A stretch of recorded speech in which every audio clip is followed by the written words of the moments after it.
Olá pessoal, uma boa noite a todos. Vamos iniciar hoje com a nossa oração, né? Hoje nós temos o desafio de falar de uma santa de intercessão, uma santa que rezava bastante. Bastante. Imagina hoje lá no céu. Mas é impossível falar dessa santa sem falar do filho dessa santa. Então qual vai ser o desafio hoje? Falar desses dois, de uma santa e do filho dessa santa. Sabe por quê? Porque através da intercessão da santa, o filho também é santo.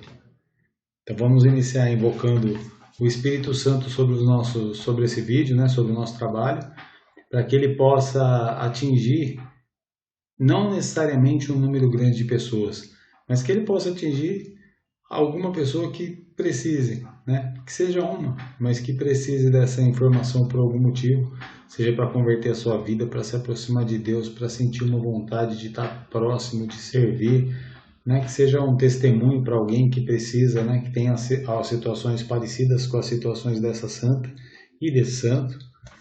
Hoje nós vamos falar dos dois. Então, estamos reunidos em nome do Pai, do Filho e do Espírito Santo. Amém. Vinde, Espírito Santo, e enchei os corações dos vossos fiéis, e acendei neles o fogo do vosso amor.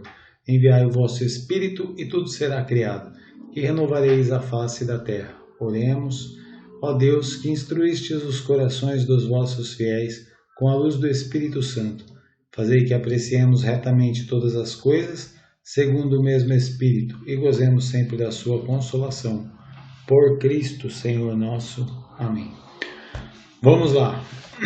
Bom, a nossa santa de hoje, ela nasceu no ano de 332 e ela nasceu lá no país Argélia, né, na cidade de Tegaste, que fica na Argélia. E a Argélia fica no continente africano, né? Lá no norte do continente africano, quase já na Europa, mas é no continente africano. Ela era filha de uma família abastada, ou seja, era ao contrário, né, das santas que a gente vem falando, essa era rica, ela tinha dinheiro, tinha condições, tanto que ela foi criada por uma escrava. Era muito comum, naquela época dos escravos, que as mulheres, né, ricas tivessem escravos que criavam seus filhos, para que que a mãe não tivesse que dar de mamar, né, para não prejudicar a aparência. Então, as escravas faziam todo esse trabalho de cuidar, de alimentar, mas também de educar. Então, quando você pesquisa sobre os manuscritos que falam sobre a tradição Santa Mônica, você encontra muito sobre isso, né? Que era uma criança muito religiosa, disciplinada, que quando podia ajudava os pobres, que tinha muita paciência, era mansa, tranquila, né? E quem colaborou muito nesse crescimento espiritual, né? Nessa forma de ser, foi a escrava que cuidava dela, que ensinou várias coisas para ela, inclusive essa iniciação cristã, apesar de que não temos históricos, né, dos pais dela, se eram cristãos ou não, mas a empregada, né, assim, a escrava, no caso, que criou essa santa, ela era. Ela casou muito cedo com um homem que se chamava Patrício. Nossa, ele tinha vários defeitos, né? Causou muita tristeza. Ele era rude, violento, ele traía, né, mulherengo, ele bebia, assim, o histórico dele não era bom. E isso causou muito sofrimento, mas também levou essa santa a muita oração. Eu já citei, né? O nome do marido dela era Patrício. Levou ela a orar muito por eles, né? Oração de intercessão. Primeiro por ela, né? Primeiro pelo marido, a vida inteira. Ela foi uma boa esposa, ela não reclamava, ela sofria tudo aquilo calada e orava. A sociedade naquela época era muito exigente com a mulher. Essa mulher não tinha voz, não tinha vez. Então ela teve que passar por tudo isso. E ela teve 3 filhos, né? O mais velho que eu não vou falar o nome dele, porque é o outro santo que a gente vai falar, o filho dela, que o filho dela também se tornou santo através da intercessão dela. O segundo filho, Navígio, e uma moça, Perpétua. A Perpétua se tornou religiosa. Ela não chegou a ser canonizada, né, beatificada, canonizada, mas ela era religiosa. O filho mais velho dela causava muita tristeza, e por isso era o que recebia maior atenção e recebia a maior intercessão dela. A dificuldade com ele chegou a tal ponto que, para ensinar ele que todas as ações desse mundo possuem consequência, a mãe dele, né, a santa, proibiu de entrar em casa, né? Só que ela nunca deixou de rezar pela conversão dele, mas ele ficou proibido de entrar na própria casa. Assim, se vira, o que você faz, você precisa aprender que tem consequências na tua vida. E ao mesmo tempo ela rezava pelo marido, né? E assim ia. Tinha sempre com muita perseverança, paciência. Um detalhe é que ela passou por tudo isso com o filho, com o marido, né, toda aquela situação, mas nunca desistiu da fé. Assim, ela foi firme na fé cristã. Ela rezou anos a fio pelo marido.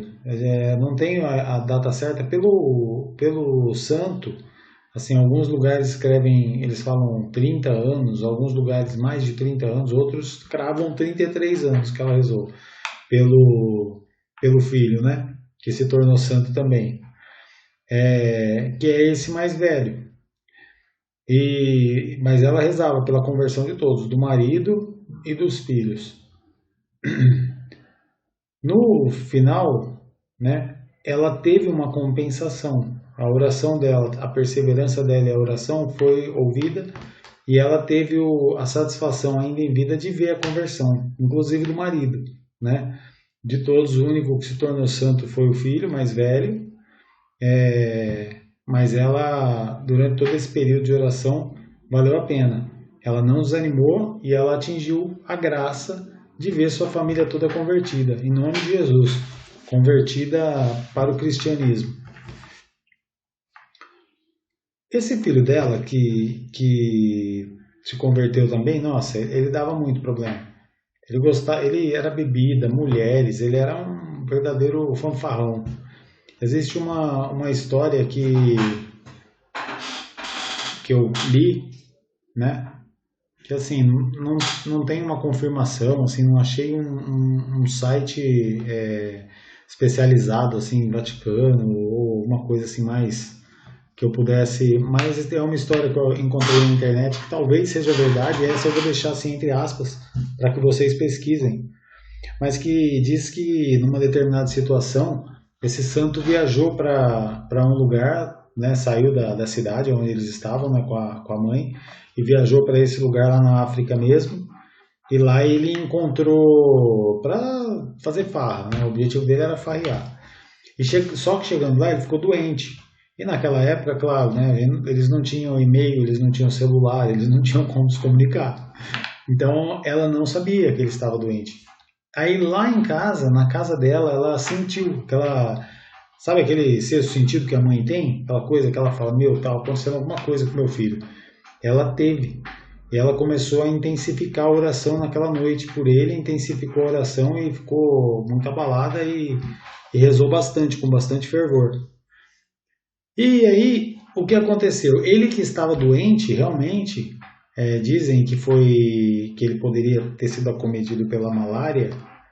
Ele estava muito doente, à beira da morte. Naquela época, as doenças era muito fácil uma doença levar a pessoa à morte. Assim, a medicina não era tão avançada. A gente está falando lá do ano 340, 350, né? Depois de Cristo. Então, puxa, faz bastante tempo. E aí ele estava, a chance dele morrer era muito grande. Mas aí naquela noite ele sentiu a presença, assim, ele sentiu que a mãe dele estava orando por ele. Ele lembrou dela, veio um pensamento muito forte, uma inspiração, e ele sentiu a oração da mãe dele. E no dia seguinte ele já acordou melhor e ele sarou. E aí ele voltou para casa. Aí conversando com a santa, eles chegaram à conclusão de que a oração dela, naquele dia ela percebeu que ele estava precisando e ele percebeu que ela estava orando. E a oração de intercessão dela foi o que levou ele o que levou à cura, né? O que fez com que o céu se movesse para que ele pudesse ter esse milagre da cura. E a partir daí, depois de toda a oração, depois de tudo que aconteceu, ela teve o prazer de ver o filho dela se converter. E quando o filho dela se converteu, ele se tornou um santo famoso na igreja. Por quê? Porque ele é um santo que influenciou o ocidente cristão. Ou seja, ele foi uma influência muito forte no desenvolvimento do cristianismo no ocidente, né? Que envolve, por exemplo, as Américas. As Américas ficam no ocidente. Aliás, ele influencia até hoje, assim, muitos livros desse santo, até hoje eles são estudados, eles são utilizados em teologias.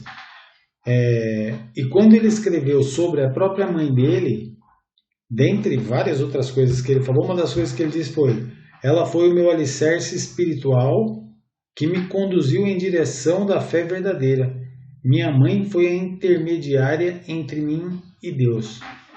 Em uma outra situação, ele também disse o seguinte, que a mãe dele foi a responsável por dar a vida para ele, né, num primeiro momento, e depois para dar a vida terrena, né, por trazer ele para viver aqui entre nós, num primeiro momento, e num segundo momento ela foi a responsável por dar a vida para ele, mas a vida eterna, porque pela intercessão ele foi convertido, né?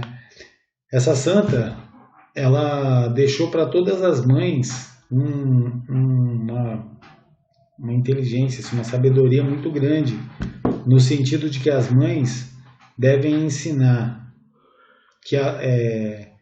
não só ensinar, educar o filho, vamos colocar assim, na carreira dele, escola, né? E também na parte profissional, isso tudo é importante. Mas ela deixou para as mães que é imprescindível educar os filhos para viver em sociedade, educar os filhos para Deus, desenvolvendo os filhos a vida espiritual.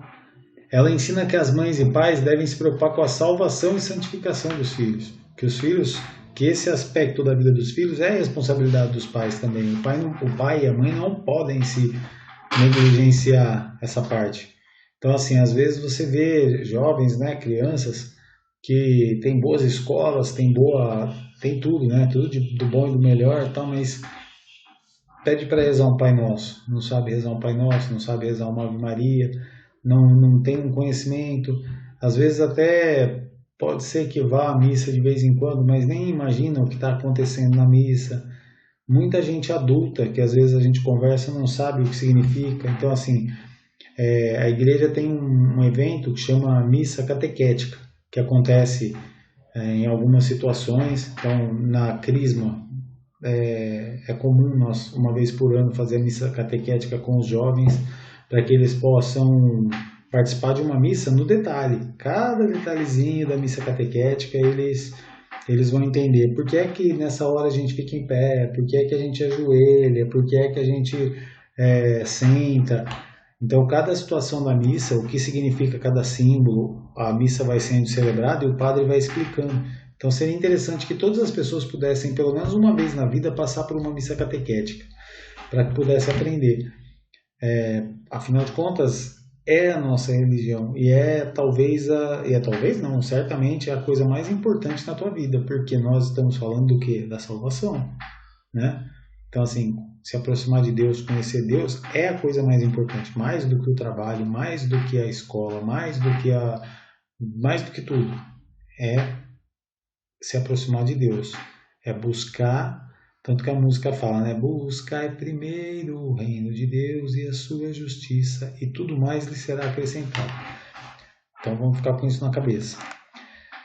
Essa santa faleceu com 56 anos, né? No ano de 387. E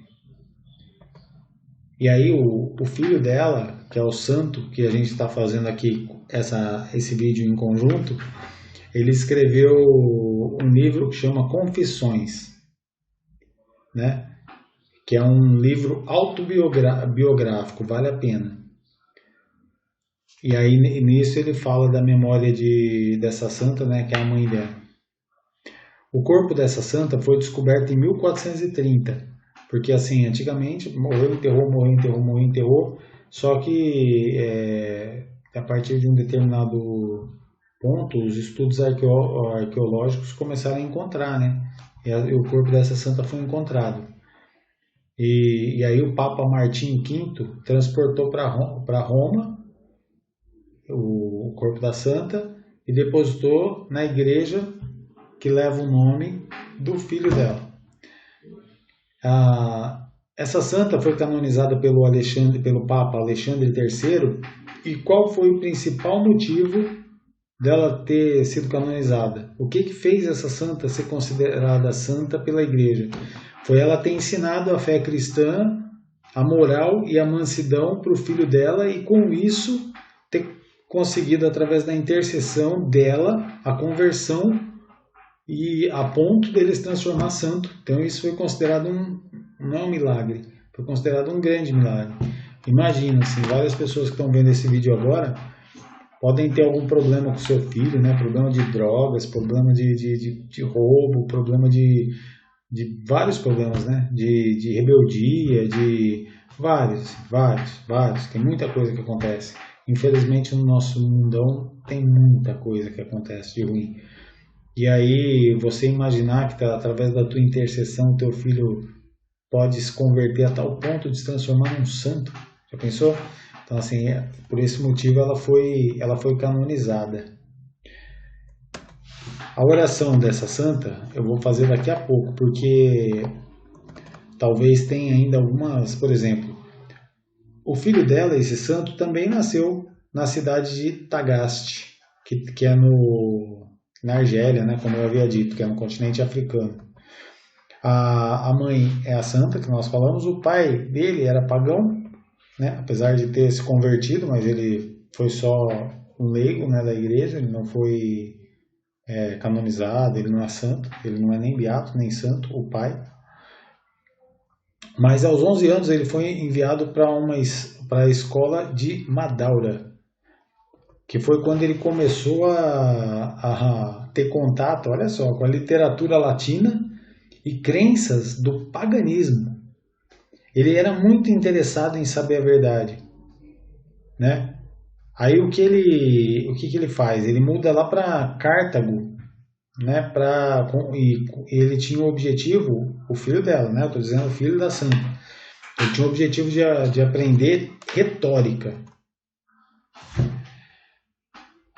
Aí ele está no mundo, né, querendo saber o que acontece, aí ele começa a acompanhar a doutrina maniqueísta. O que é a doutrina maniqueísta? É o mundo separado pelo bem e o mal. E hedonista, que é o prazer como principal foco da vida. E foi nessa ocasião que ele se envolveu em um relacionamento amoroso que ele teve um filho. E o filho dele se chamou Adeodato. Aí o que acontece? Ele mudou para Roma, abriu uma escola, virou professor imperial. Só que o que acontecia? Ele se envolvendo com tudo isso, ele não conseguia resolver uma angústia que ele tinha no coração. Ele tinha sede de buscar a verdade. Então ele aprendeu um monte de coisa, inclusive a parte do prazer como centro das coisas, né? Assim, o objetivo de viver é ter prazer. Então imagina como uma pessoa que pensa assim, como ela vive, né? Mas ele não conseguia sanar. Acho que assim, as pessoas que conhecem, que tiveram um encontro pessoal com Jesus Cristo, sabe o que é esse vazio, né? Que você não vai conseguir sanar isso com qualquer coisa do mundo, que é só Jesus que preenche aquele buraco que fica, aquele vazio que fica, aquela angústia. E esse santo fez isso, ele não conseguia. E aí ele começou, depois de várias crises existenciais, ele começou a se aproximar de um bispo que chamava Ambrósio de Milão, que é mais um santo na história, porque mais tarde ele virou Santo Ambrósio. A amizade com esse religioso, né? E o interesse que ele tinha pela leitura, ele lia muito, por isso que ele é considerado um doutor da igreja também, levou ele à conversão ao catolicismo. E aí ele começou a deixar para trás a parte do ceticismo, né? Tudo que ele tinha aprendido aí nas filosofias do mundo aí. E tudo isso deu lugar à vontade de servir o Deus cristão, né? Acaba que nesse momento ele pede para ser batizado, e aí ele é batizado, olha só que legal, junto com o filho dele, pelo próprio santo, né, Santo Ambrósio. Vai lá e faz, no ano de 387 depois de Cristo, na cidade de Milão. Quando a mãe dele morre, ele volta lá para a cidade de Tagaste, que é lá na África, né? E pega a herança que a mãe dele deixou e divide com os pobres, ficando apenas com a casa onde ele nasceu. Olha que... ou seja, além de ser um doutor, movimentar e tal, ele ainda teve esse gesto de caridade, ainda de doar toda a herança que ele recebeu da mãe dele. Ficou só com a casa para ele poder morar. Então os dois foram canonizados, né?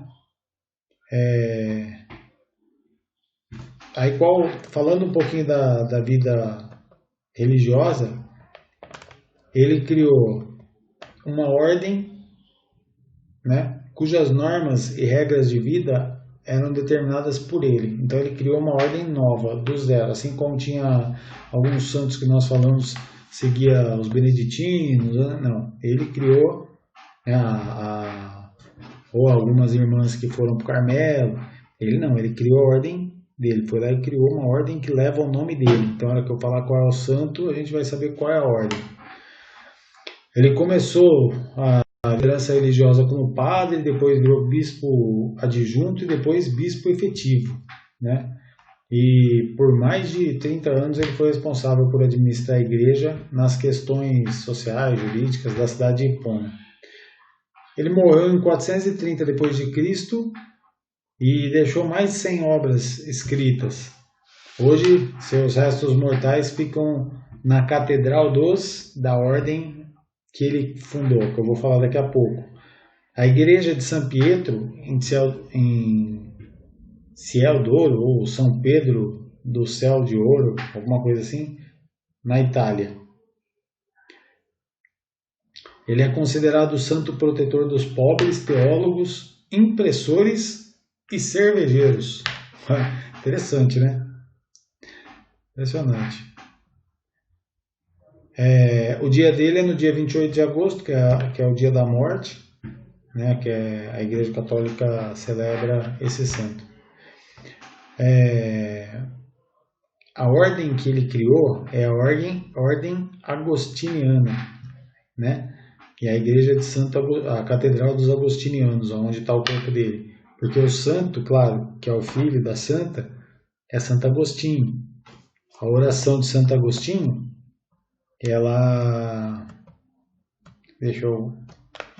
a oração de Santo Agostinho, ela fala mais ou menos assim. Bem-aventurado Santo Agostinho, lembrai-vos na vossa glória dos pobres pecadores, como vós outrora, eles hoje trilham os caminhos do mal, arrastados pela ignorância ou pelas paixões. Compadecei-vos dele e fazei que, nas suas mentes e nas suas orações, irradie a luz da verdade e triunfe a força da graça, a fim de que, a vossa imitação, quebrem os grilhões do pecado que os escraviza, espantem as trevas do erro que os sufoca, e vencidos pela ternura das consolações divinas, a Deus se convertam e vivam como filhos obedientes e soldados destemidos da Igreja. Que assim seja. Amém. Santo Agostinho, rogai por nós. E a santa, claro, a santa que nós estávamos falando é a mãe de Santo Agostinho, que é a Santa Mônica. E a oração da Santa Mônica é assim: Nobilíssima Santa Mônica, rogai por todas as mães, principalmente por aquelas mães que se esquecem que ser mãe é sacrificar-se. Rogai, virtuosa Santa Mônica, para que abram-se as almas de todas as mães, para que elas enxerguem a beleza da vocação materna, a beleza do sacrifício materno. Rogai, Santa Mônica, para que todas as mães saibam abraçar com fé o sofrimento e a dor, assumam seus filhos com coragem, como instrumento de santificação para as famílias e para a sua própria santificação. Amém. Santa Mônica, rogai por nós. Você que ora e intercede pelo seu filho, que tal ser devoto de Santa Mônica? Que tal ser devoto de Santo Agostinho, cuja oração e intercessão foi capaz de levar à conversão a ponto de um pecador, uma pessoa que só tinha exemplo ruim, uma pessoa, né, que levava uma vida bem desregrada, a ponto dela se converter e chegar a ser santo. Então, pensem nisso. Bom, nós vamos finalizando por aqui novamente com a oração. Pai nosso que estais no céu, santificado seja o vosso nome, venha a nós o vosso reino, seja feita a vossa vontade, assim na terra como no céu. O pão nosso de cada dia nos dai hoje, e perdoai-nos as nossas ofensas, assim como nós perdoamos a quem nos tem ofendido. E não nos deixeis cair em tentação, mas livrai-nos do mal. Amém. Ave Maria, cheia de graça, o Senhor é convosco. Bendita sois vós entre as mulheres, e bendito é o fruto do vosso ventre, Jesus. Santa Maria, Mãe de Deus, rogai por nós, pecadores, agora e na hora de nossa morte. Amém. Eu quero agradecer a todos que estão assistindo o vídeo. Eu gostaria que você pensasse, será que tem alguém que você gostaria que visse, que você entende que esse vídeo poderia fazer diferença na vida dessa pessoa? Se tiver, encaminha para ela. Eu não encaminha ou comenta com ela, ou então marca ela embaixo, de qualquer forma. O importante é que as pessoas possam, né, optar pela pesquisa ou não, que as pessoas possam ter a oportunidade de saber que existe esse mundo dos santos, né? Saber que existem essas referências e que eles não são simplesmente estátuas para a gente ir lá colocar a mão e achar que isso vai transformar. O que vai te transformar é você seguir o exemplo desses santos, é você orar, né, para que a sua oração se junte à oração desses santos, e aí você nessa hora pode pedir a intercessão deles, que as orações se juntem de forma tal que alcancem e sejam agradáveis a Deus. Fiquem com Deus, na paz do Senhor, e até o próximo vídeo. Amém.